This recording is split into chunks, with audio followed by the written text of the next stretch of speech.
अब हम सारणिक के अनुप्रयोग में देखेंगे कि त्रिभुज का क्षेत्रफल सारणिक का उपयोग करके कैसे ज्ञात किया जाता है, और फिर सारणिक का उपयोग करके हम देखेंगे कि तीन बिंदुओं यदि समरेख होती है तो वो किन शर्तों का पालन करती है, जिसे हम सारणिक के रूप में प्रदर्शित कर पाएंगे।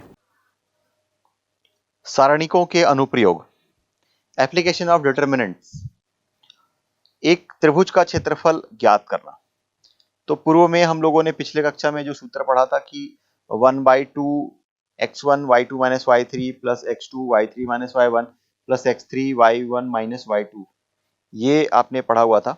ये मूलतः सारणिक से बनता है, आगे हम इसको देखेंगे।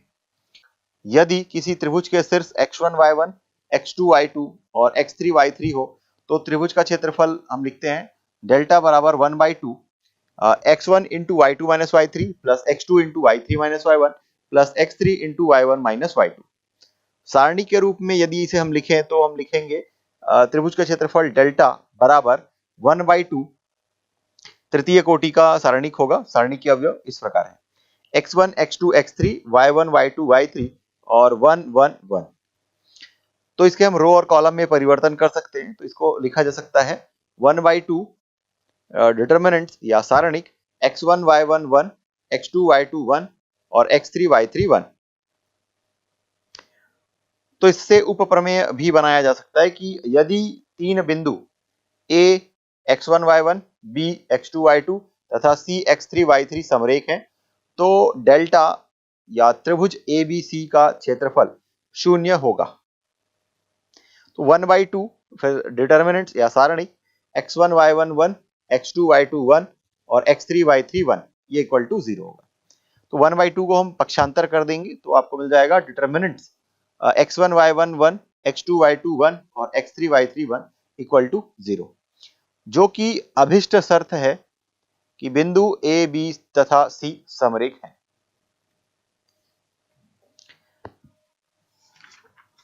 आइए देखते हैं इससे संबंधित कुछ प्रश्न। सारणिक की सहायता से उस त्रिभुज का क्षेत्रफल ज्ञात कीजिए जिनके कोणीय बिंदुओं के निर्देशांक ऋण 2 4 2 ऋण 6 और 5 4 है। तो आपको यह ज्ञात है कि त्रिभुज का क्षेत्रफल सारणिक के रूप में यदि हम लिखें तो हम लिखते हैं कि त्रिभुज का क्षेत्रफल बराबर 1/2 और सारणिक यहाँ पर आता है x1 y1 1 x2 y2 1 और x3 y3 1, जहाँ पर x1 y1 पहले बिंदु का निर्देशांक, x2 y2 दूसरे और x3 y3 तीसरे बिंदु का निर्देशांक है। तो इस सूत्र में हम वह मान रख देते हैं। x1 दिया गया था ऋण 2 4, तो ये ऋण 2 4 और ये 1। दूसरा बिंदु दिया गया था 2 ऋण 6 और ये 1 और 5 4 और 1। अब इसको आपको सरल करना है, जिस प्रकार हम सारणिक को सरल करते हैं। संक्रिया का भी उपयोग कर सकते हैं या फिर सीधे भी सरल कर सकते हैं। तो यदि मैं सीधा इसको सरल करूं तो ये 1/2 फिर -2 इसके साथ इसका गुणा होगा तो ये हो जाएगा ऋण 6 ऋण 4 फिर ऋण 4 2 और 1 का गुणा करेंगे मिल जाएगा 2 और ऋण 1 और 5 का 5 फिर धन 1 इसका गुणा 4 और 2 8 और ऋण धन हो जाएगा 6 पंचे 30। आगे आप इसे सरल कीजिए 1/2 6 और 4 10 हो जाएगा, 10 और 2 का गुणा 20 और ये धन चिन्ह के साथ आएगा। ऋण 5 2 ऋण 5 करेंगे मिल जाएगा ऋण 3 और ऋण 3 और ऋण 4 का गुणा करेंगे मिल जाएगा धन 12 और 30 और 8 को जोड़ेंगे मिल जाएगा 38। 38 और 12 50 और 2 70, तो ये 1/2 गुणित 70, तो इसके बाद आपको मिल गया 35। और यदि इसकी इकाई नहीं दी है तो आप वर्ग इकाई ऐसा लिख सकते हैं। तो इस त्रिभुज का जो क्षेत्रफल है हमें 35 वर्ग इकाई ज्ञात हुआ। तो सारणिक के अनुप्रयोग में दूसरा हम प्रश्न इस प्रकार देखते हैं कि जहाँ पर हमें यह कहा गया है कि तीन बिंदुओं जो है वह समरेख है, सिद्ध कीजिए। प्रश्न है कि सिद्ध कीजिए बिंदु 2 3 5 7 और 8 11 समरेख है। आपको पता है कि यदि तीन बिंदुओं से बनने वाले त्रिभुज का क्षेत्रफल 0 हो तो तीनों बिंदुएं समरेख होती है। तो इसका मतलब ये कि हम लिखेंगे बिंदुएं समरेख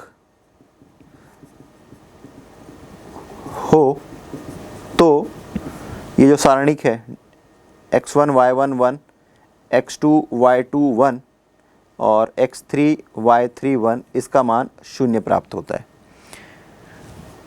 तो सारणिक को हम पहले हल करते हैं। सारणिक बना लेते हैं। ये है 2 3 1, 5 7 1 और 8 11 1। इस सारणी को सरल कीजिए।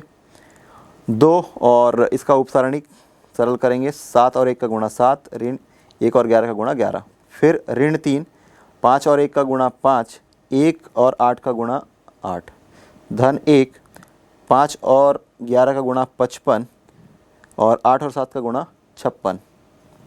आगे सरल कीजिए। 2 7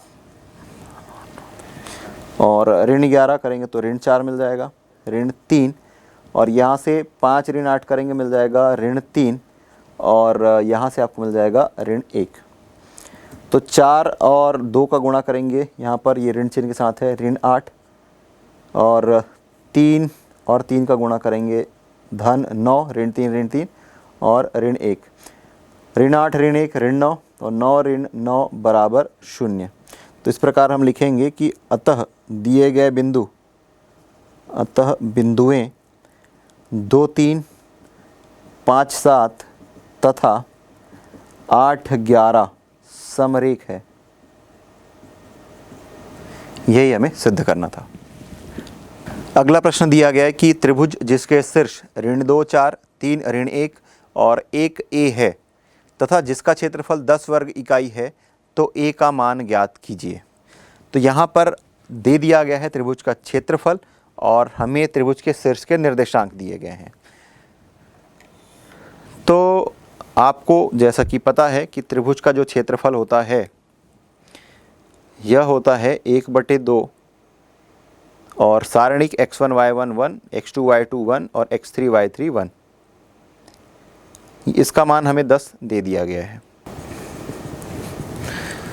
त्रिभुज का क्षेत्रफल बराबर 1/2 x1 y1 1, x2 y2 1 और x3 y3 1। ये आपको पता है। और प्रश्न में हमें दिया गया है बिंदु का निर्देशांक। यदि हम इसको a मान ले ऋण 2 4, तो ये x1 है, ये y1 है। b हम मान ले 3 ऋण 1, ये x2 ये y2 और c 1 a, ये x3 ये y3। और त्रिभुज का क्षेत्रफल 10 वर्ग इकाई यह दिया गया है। तो यहाँ पर मान रख देते हैं x1 ऋण 2 4 1, 3 ऋण 1 1, 1 a और 1 बराबर 10। आगे सरल करते हैं। ऋण 2 और इसका उपसारणिक ऋण 1 और 1, ऋण 1 और 1 का गुणा 1, फिर ऋण चिन्ह के साथ में ये a, फिर ऋण 4 3 और 1 का गुणा 3, फिर 1 और 1 का गुणा 1, फिर धन 1, ये 1 और इसका उपसारणिक 3a और ऋण धन हो जाएगा धन 1 बराबर 10। आगे सरल करते हैं। तो ये मिल जाएगा 2 धन 2a, 3 में 1 घटाएंगे मिल जाएगा 2 और 4 का गुणा करेंगे मिल जाएगा ऋण 8। और आगे सरल करेंगे तो ये 3a धन 1 बराबर 10।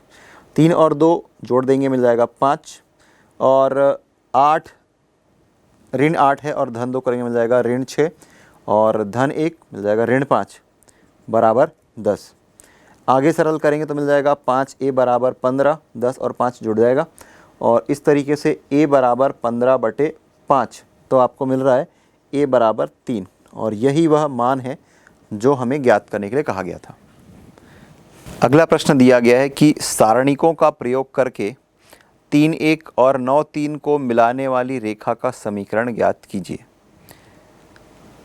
तो रेखा का समीकरण जो है यह 2 चरों वाले रैखिक समीकरण होता है और यहाँ पर हमें 2 बिंदु का निर्देशांक दिया हुआ है। हमें सूत्र का उपयोग नहीं करना है बल्कि सारणिक का उपयोग करना है। तो इसके लिए हम एक अगला बिंदु मान करके चलेंगे। तो पहला जो 2 बिंदु दिया गया है कि माना a 3 1, b 9 3 तथा c x y है। तथा यह समरेख है।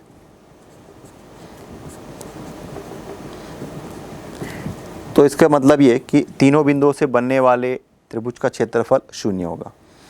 तो यहाँ पर लिखेंगे x1 y1 1, x2 y2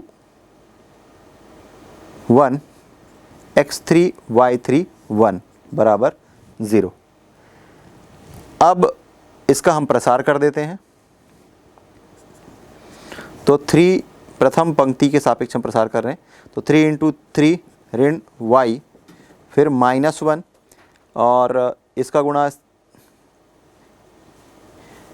इसके साथ हो जाएगा 9 और ये ऋण x धन 1 और 9y ऋण 3x बराबर 0।